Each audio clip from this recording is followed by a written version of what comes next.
est hautement payé à la JP Morgan Chase et qui, lui, s'assure que on va pas avoir trop de régulation et trop de mesures draconiennes envers le marché et envers les capitalistes véreux qu'il représente à Wall Street. Bravo à Tony Blair. Ça, c'est notre marionnette de service. L'ancien poodle, en 20 secondes, qui a fait tout ce que M. George W. Bush et son vice-président Dick Cheney lui demandaient de faire pour envahir l'Irak et l'Afghanistan. Bravo Tony Blair. Un grand discours au National Pride Breakfast le 5 février dernier. C'est pas compliqué, chers auditeurs. Vous allez sur le site au Ballon fait juste écrire National Pride Breakfast sur Google et National Pride Breakfast Washington, 2 mots. Vous allez tomber sur le site officiel à la Maison-Blanche. C'est pas plus compliqué que ça. Bon, voilà, ça c'est fait. Et regardez, qui était l'idéologue de service de M. Tony Blair en Angleterre? Eh bien, c'était le sociologue britannique Anthony Giddens. Et on l'a surnommé le théoricien du blairisme. L'idéologie du premier ministre Tony Blair, c'était le blairisme, comme Mme Thatcher, c'était le thatcherisme. Eh bien, qu'est-ce qu'il a dit il y a quelques 2 semaines? Il a dit une grande leçon qu'il a tirée de la crise. L'erreur fatale serait de vouloir réduire le rôle des marchés. Laissez les marchés libres de vous baiser tout azimut. Alors, voici ce que donne 35 ans de libre marché. On a le résultat l'automne passé. Mais c'est rien, il faut pas réguler. Parfait.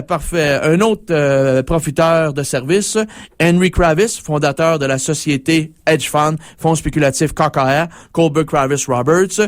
Et c'était lors du dernier forum social, forum économique mondial à Davos, en Suisse. À chaque fin de janvier et début février, ils se réunissent pour 3-4 jours là-bas, sur la montagne des Vaniteux, en Suisse. Et il a dit ceci: si nous en sommes là, c'est parce que nous sommes trop focalisés sur le profit. Il n'y a plus grand-chose à rajouter. Ce monsieur-là a une fortune personnelle de 5,5 milliards de dollars et il n'est pas focalisé sur le profit. Ça lui est tombé un soir qui était en méditation en transe, en plein délirium tremens, et qu'il s'adressait à Dieu. Il a fait pleuvoir la pluie de dollars et il a maintenant une fortune de 5,5 milliards de dollars. On va essayer ça, moi, Paul Oliver, dehors tantôt. On va tout simplement se concentrer fort et on va essayer de faire pleuvoir la pluie de dollars et de se transformer en chaman capitaliste. Mais bravo à Henry Kravis, dont l'épouse, Mme Marie-Josée Kravis, est l'ancienne épouse de M. Charles Dutoit, de l'Orchestre symphonique de Montréal, l'homme à la baguette, à coût de 10 millions de dollars par année de salaire. Et Mme Marie-Josée Kravis, c'est une idéologue de droite, de l'extrême droite, toujours vers la droite, et encore plus dans la droite, dans le fossé et dans la navet, d'un think tank par excellence, le Hudson Institute. Votre premier ministre canadien est présentement à New York, au moment où on se parle ce matin, et il est en train de deviser avec qui et dans quel think tank.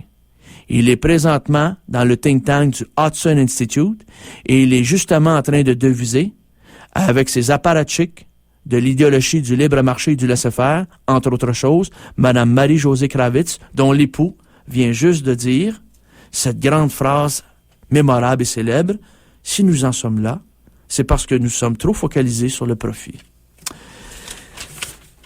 Il n'y a rien d'autre à rajouter. La cour est pleine et tout le monde est ravi et tout le monde est heureux. Bien, absolument, on est tout le monde très heureux. Chers auditeurs, chères auditrices,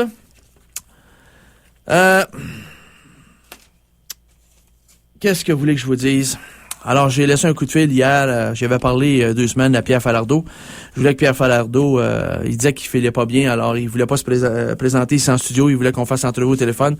J'ai laissé un message hier. Malheureusement, on n'a pas pu se rejoindre. Donc, je voulais qu'il réagisse sur la décision finalement du gouvernement de ne pas célébrer les 250e anniversaire de la tragédie, de la victoire des Anglais sur les plaines d'Abraham, entre autres choses, Wolfe contre Montcalm. Et là, on a décidé de faire marche arrière. M. Junot de la Commission canadienne, c'est la CCBN, je pense, des batailles nationales, en tout cas. C'est ça, Commission des champs de bataille nationaux. Voilà, CCBN. Alors, on a fait marche arrière. Pourquoi? Parce que il y a des gens qui ont véhiculé des propos très haineux, hargneux. Et là, face à la montée, justement, de cette tension-là, eh bien, on a décidé de faire marche arrière et de toute façon, je pense que c'est un pavé dans la mare que le fédéral nous a jeté pour qu'on se divise davantage.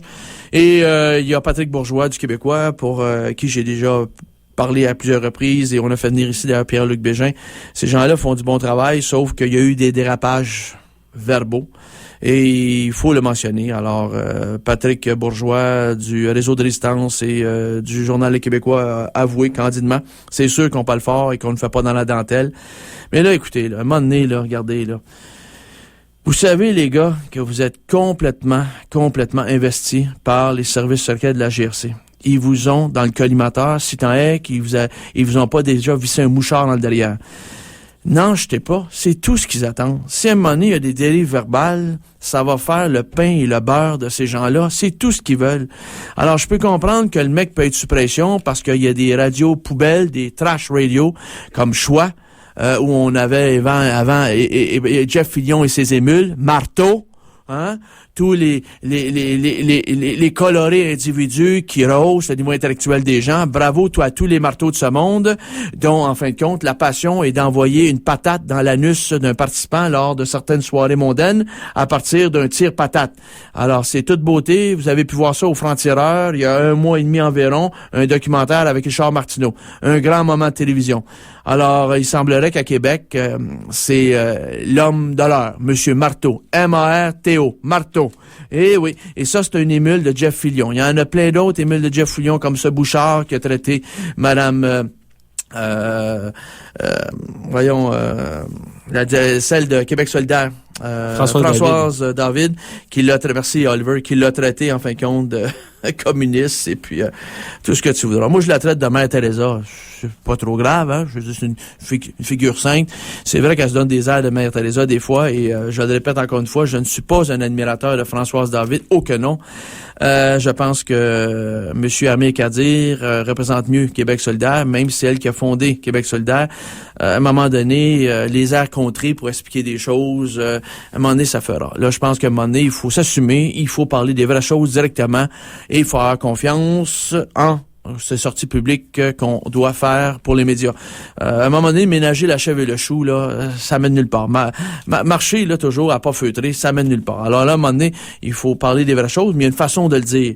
Patrick Bourgeois a dérapé, il faut le dire, et ça a des propos qui incitent, en fin de compte, d'autres fêlés, d'autres exaltés. Qu'est-ce qui arrive, là? Il y a d'autres caporales Lortie qui vont sortir d'une caserne avec un gun à côté du Parlement, puis vont s'amuser à faire du tire-poids, et ils vont aller en blesser une trentaine, puis ils vont en tuer 3, comme c'est arrivé sous le mandat de René Lévesque. Il y en a combien de caporales Lortie qui peuvent écouter des radios poubelles, des radios trash, et puis ces gens-là ont de la misère à faire la part des choses. Ça prend juste des exaltés de cet acabit. Rappelez-vous, quelle émission écoutait Caporal Lortie? Il écoutait André Arthur. Il écoutait André Arthur qui était sur une radio poubelle. Puis André Arthur n'arrêtait pas, comprenez-vous, de déblatérer sur le gouvernement de René Lévesque, tous les séparatistes qui allaient associés avec des communistes, des terroristes, voyez-vous? Alors, regardez, à un moment donné, là, enough is enough. Donc, c'est arrivé avec Patrick Bourgeois, c'est qu'avec ses sorties hors de contrôle, eh bien, le Parti québécois de Pauline Marois, et je ne peux pas lui donner tort, a décidé de larguer sa publicité, et le Bloc en suivi. Le Bloc a suivi. Gilles Duceppe a dit que dorénavant, il ne veut plus que ses députés fassent de la publicité. Et il faut savoir que ces deux-là, le PQ et le Bloc, c'était 80% des recettes du Journal Le Québécois.